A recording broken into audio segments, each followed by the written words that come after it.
Welcome to CNU Talks, Beyond the Great Lawn.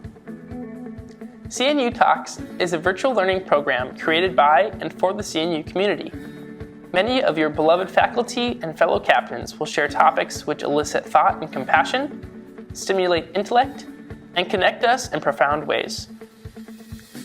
Today, I'm excited to introduce a Christopher Newport alumnus, Brad Brewer, class of 2002.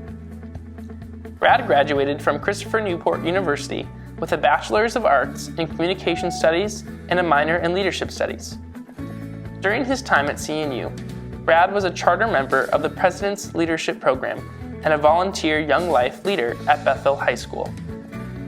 After graduation, Brad toured nationally as a singer-songwriter and public speaker. He then earned his MBA from William & Mary before becoming the first full-time director of the CNU Center for Community Engagement.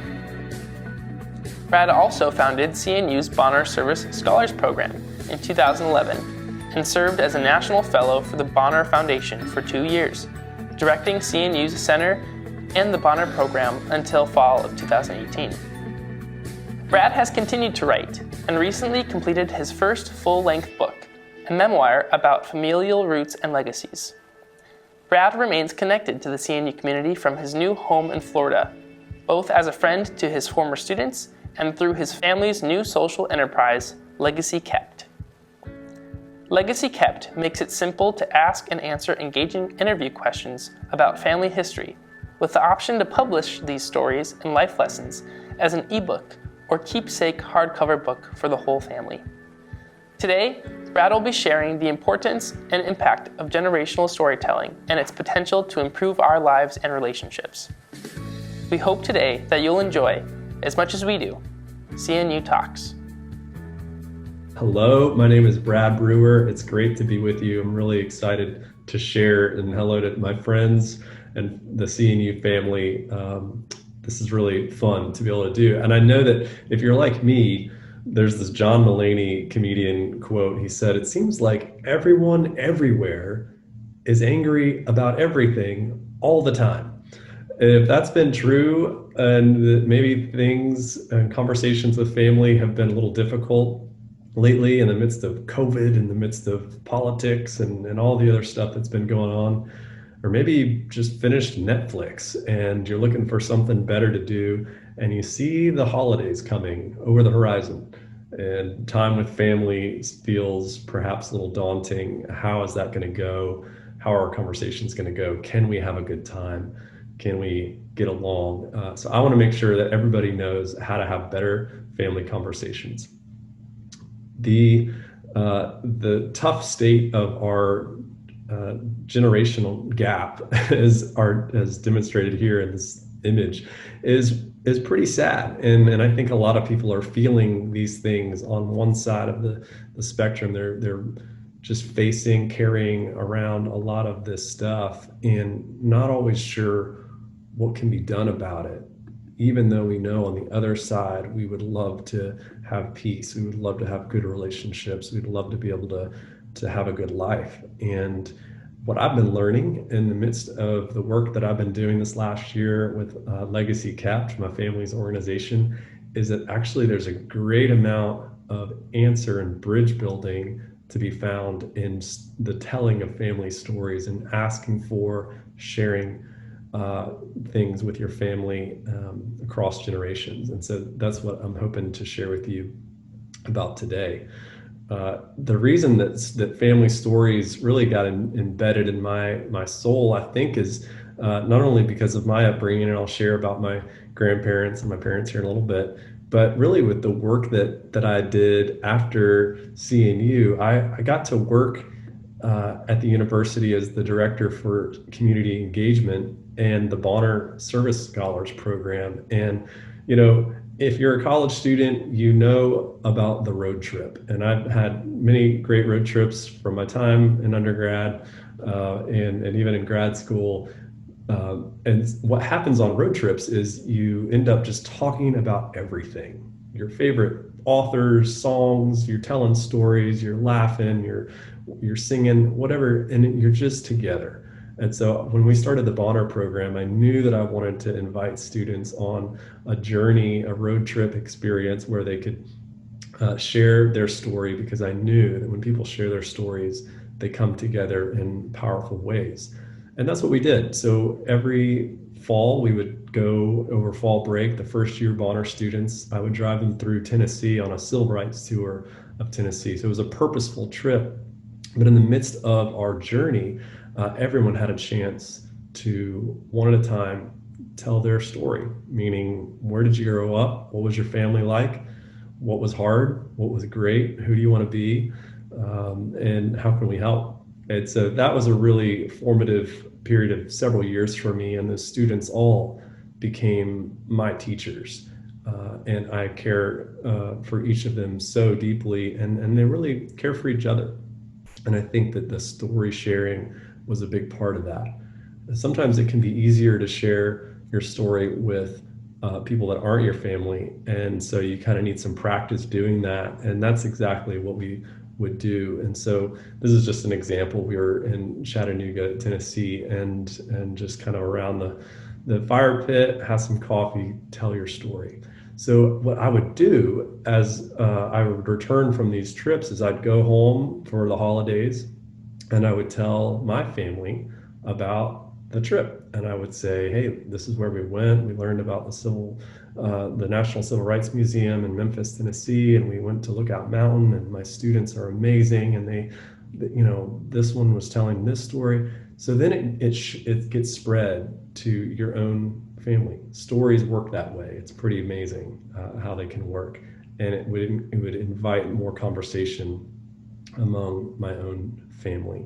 And as a communication studies graduate from CNU, what I do know, both through my studies as well as my experience, is that the best way to talk to family members is through storytelling. It diffuses the power dynamic that typically exists, where early on parents are trying to instruct the children as they should, and then later it flips and the teenagers try to instruct the parents, and then you end up with this kind of tension and head-on collision. That if you just would each share your experiences and your stories and withhold judgment, withhold condemnation, and just listen and learn, man, there's amazing stuff that can result. It can yield compassion and understanding and healing in those relationships. Jimmy V, the famous college basketball coach, before he died of cancer, said this: if you have a day that you've done three things, laugh, think, and have your emotions move you to tears, then that's a pretty good day. He tries to do that every day. And so I think in the midst of what we can experience within our families, wouldn't it be amazing if the quality of those relationships, the quality of those interactions was lifted beyond, what are you watching on TV? What are you angry about in the news? What are you afraid of?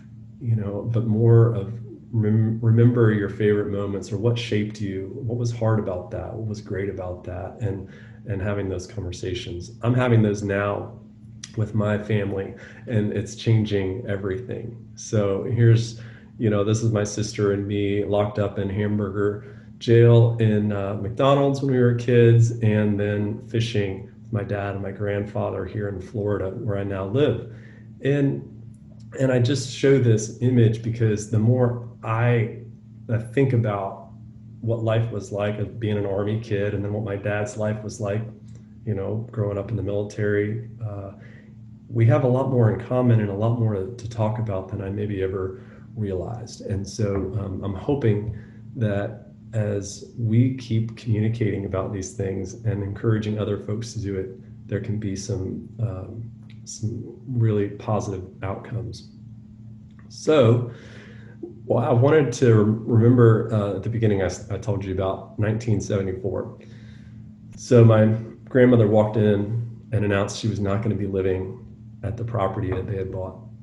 My grandfather sat back in his chair and he listened.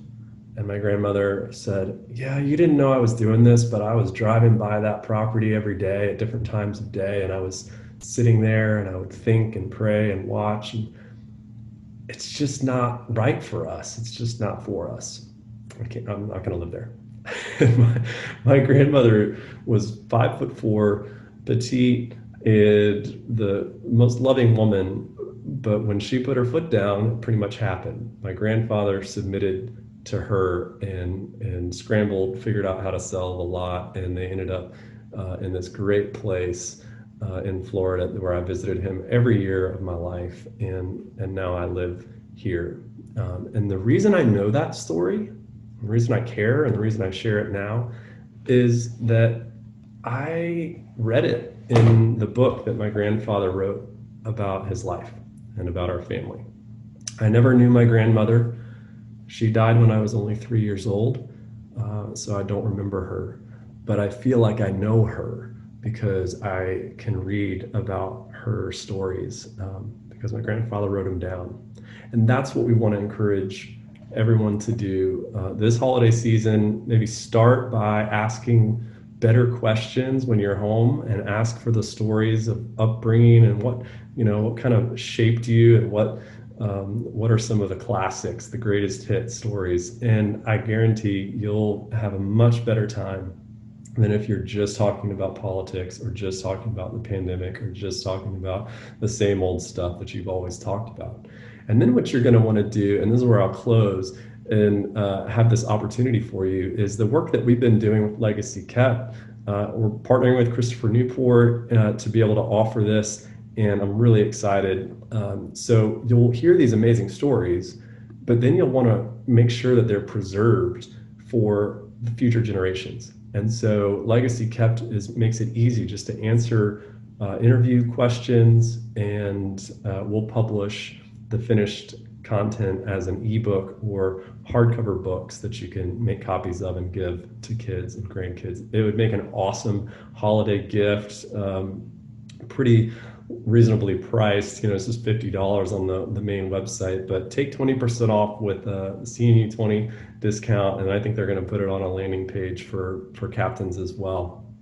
But so that's the big tip: is ask questions, better questions, get some stories from your family, change the subject if you can for a little while. It doesn't mean don't talk about those other things. It just, I think it would really help you all to enjoy the holidays. And so I hope that you'll go to Legacy Kept and get this for your family, and that you'll let me know if I can help you in any way.